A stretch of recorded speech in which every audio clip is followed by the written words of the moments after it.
Salut, ça va bien? J'espère que oui, j'espère que vous n'avez pas attrapé la COVID. Ouais, mais peut-être que vous l'avez attrapé dans ce cas-là. Ce que je viens de dire, c'est totalement chien pour vous. Bref, je suis pas là pour, euh, pour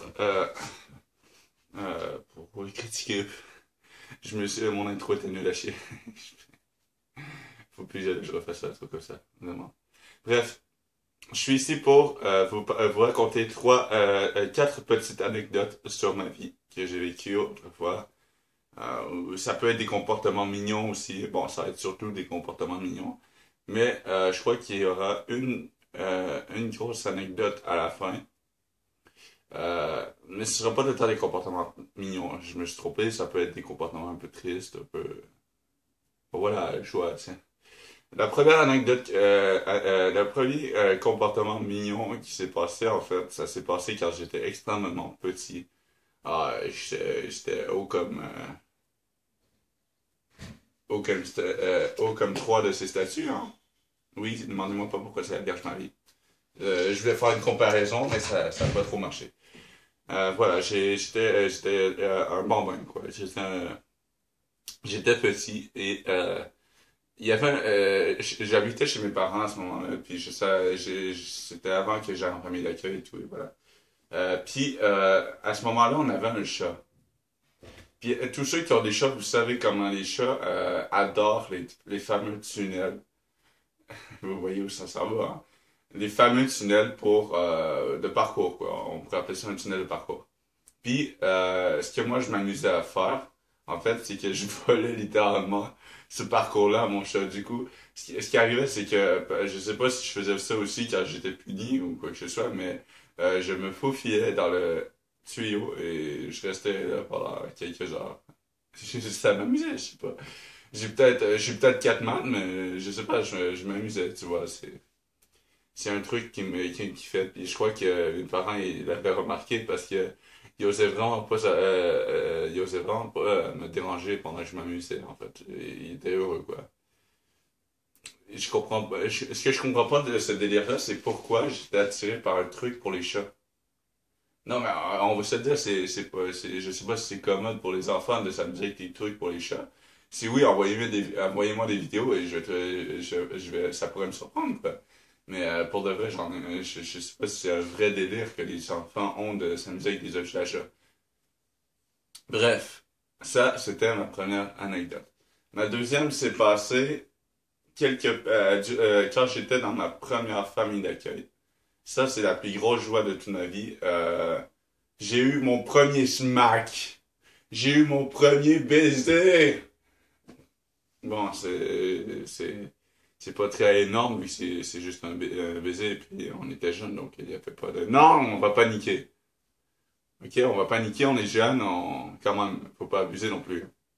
Mais vraiment, c'était plein d'émotions. En fait, je suis extrêmement timide, en fait, à cause que j'ai été intimidé une grosse partie de ma jeunesse.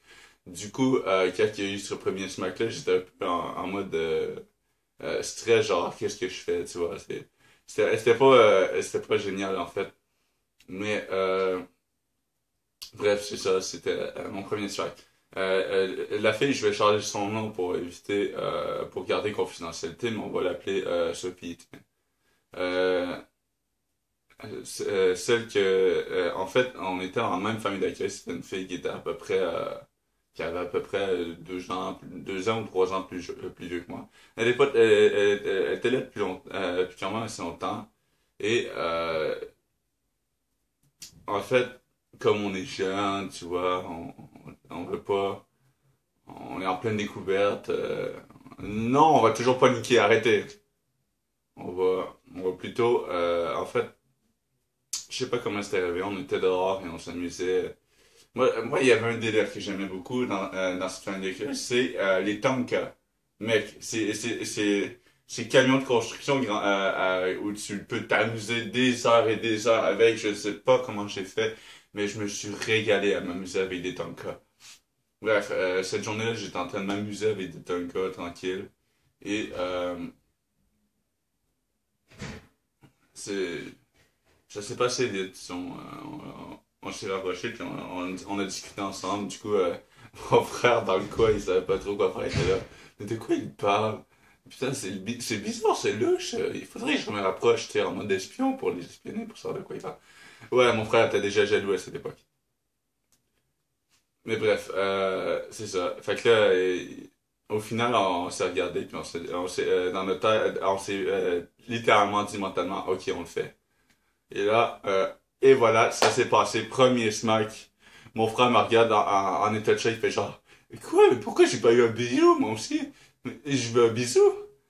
Fait que là, il se rapproche de moi, il dit, hey, attendez une minute, vous deux, là. Vous venez de vous smacker alors que vous êtes jeune et que vous êtes dans une famille quand même, d'accueil assez strict quand même. Donc, si vous voulez pas que j'aille stouler, je veux un smack, moi aussi. Là, dans ma tête, j'ai fait, ah, le bâtard! Il oserait me dénoncer alors que je viens d'avoir mon premier smack. Mais Sophie a refusé, quoi. Elle me préfère. Et c'est ça qui a rendu le truc en plus confusant, c'est que il était deux fois plus jaloux que cette fille a dit non. Ah, ça m'a tué de rire. Bref, ça, c'était mon premier smack. Une autre anecdote que je voudrais vous raconter, c'est passé, en fait, écoute, fait quand même assez longtemps, c'était dans un camp de vacances. Euh, et ça, c'était avant de savoir que j'étais intolérant au lactose et vous voyez très bien où ça va nous mener cette histoire. Donc, c'était un camp de vacances à Maniwaki, 15 jours, quoi, puis, il y avait un groupe des États-Unis, en fait, qui était venu nous coacher, quoi. Je sais pas quoi dire d'autre. Mais ils étaient là pour probablement un stage ou un échange étudiant, voilà. Tu sais. Je sais vraiment pas pourquoi ils étaient là. Mais c'était un groupe qui venait du Tennessee aux États-Unis, je crois. Donc, euh, eh ben, c'est cool. Puis dans ce groupe-là, il y avait beaucoup de meufs, quoi. Tu vois, le jeune plus chaud que j'étais avait des... Bon, vous voyez, quoi. C'est des meufs, quoi. Hein. Nos hormones, ils gonflent, quoi. Mais j'étais tranquille. Genre, mes hormones étaient là dans ma tête et mon corps faisait genre, non, tu vas te retenir. Bref, cette petite anecdote ne regarde pas du tout ces filles-là, mais me regarde plutôt moi. Alors que j'étais en train de jouer au terrain de tennis, parce que oui, dans ce camp de jour, il y avait un terrain de tennis, vous savez faire quoi? On était pas du tout riches. En fait, le terrain de tennis appartenait à l'école qui se trouvait pas très loin, donc on avait un terrain de tennis gratuit, quoi. Bref, j'étais en train de jouer, ça faisait plusieurs sets que je faisais, mais au moment donné, oh, oh, mon ventre me fait atrocement mal, je comprends pas pourquoi. Pourtant, j'ai rien mangé d'épicerie, je comprenais pas ce qui se passait.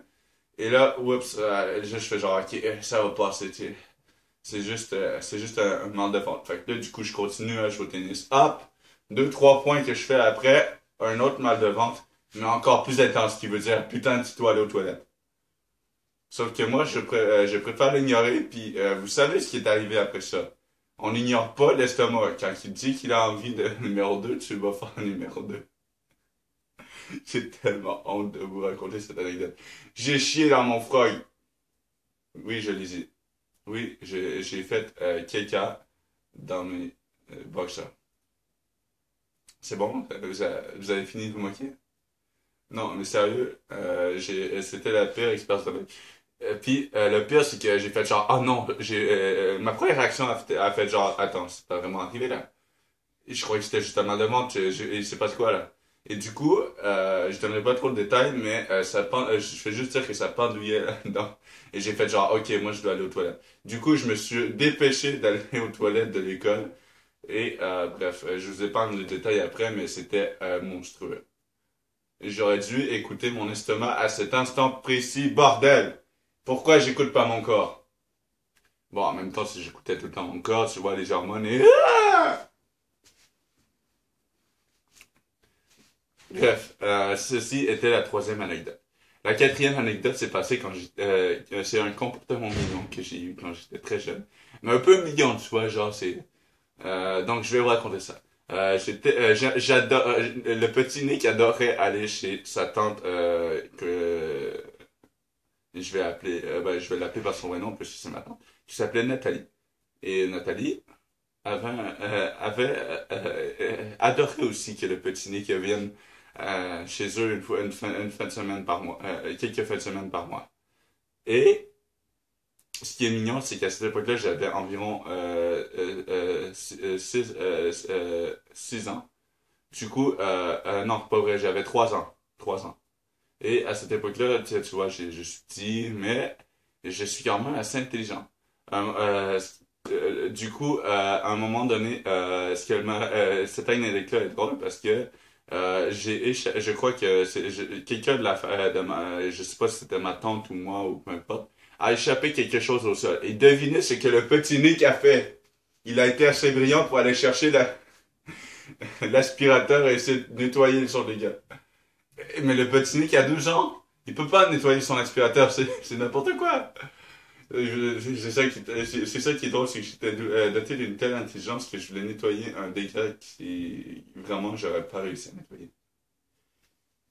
Ça m'appelle tellement... Ben non, en fait, j'ai pas beaucoup de souvenirs de quand j'avais 3 ans, comme la plupart d'entre nous. Mais quand elle m'a dit ça, j'ai fait genre, ah non, j'ai pas vraiment fait ça, quelle humiliation. Bref, je vais vous raconter la dernière et unique anecdote. Ça s'est passé quand j'avais environ 6 ans. Oui, ok, il se passe beaucoup de trucs quand je suis jeune. Et à ce moment-là, on habitait à Maniwaki et en fait dans le bloc belge, complètement à côté directement à côté de l'école. Et en arrière de ça, il y a une trail de 4 roues. Du coup, à un moment donné, mon père il fait genre, ah, mon fils, ça te dirait qu'on va faire du 4 roues? On a un 4 roues, tu vois, on va faire un petit kiff, on père et fils, tu vois, avec ton frère. Là, j'ai fait genre, ouais, ouais, pourquoi pas? Allez, on va y aller, ça va être génial. Sauf que ça s'est vraiment pas du tout passé comme prévu. Puisque quand on est parti, on roulait tranquillement, puis un moment donné, ce que je vois pas, ce que tout le monde, personne ne voit, c'est une putain d'araignée était sur une fleur, était en train de butiner, et on a pilé sur sa fleur. Devinez qui a pris le karma? C'est moi, c'est Nick. Je me suis fait piquer, l'abeille a fait genre, ok, il a pilé sur ma fleur, je vais le défoncer, je vais le niquer. Peu importe qui c'est, je vais le niquer. Et elle a foncé sur moi, et pouf, elle m'a piqué. J'ai pleuré à sa mère pendant au moins une demi-heure. Puis j'ai dit à mon père, papa, je me suis fait piquer par une abeille. Puis là, mon père, il fait genre, ah, ça va, tu vas t'en remettre. Mais non, mais putain, mon père est enflé et tout. Non, là, t'hallucines, t'es en train de devenir anxieux, là, calme-toi. Bah non, en fait, il est correct, désolé. Mais vraiment, les abeilles, c'est triste parce qu'elles meurent en fait, c'est bien parce elles meurent tout de suite après t'avoir piqué. Mais, ça m'a quand même fait extrêmement mal.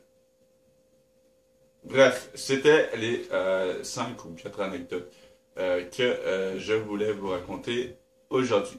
J'espère que la vidéo vous aura plu. Commentez si vous avez aimé, lâchez un pouce bleu et abonnez-vous. Ciao, peace!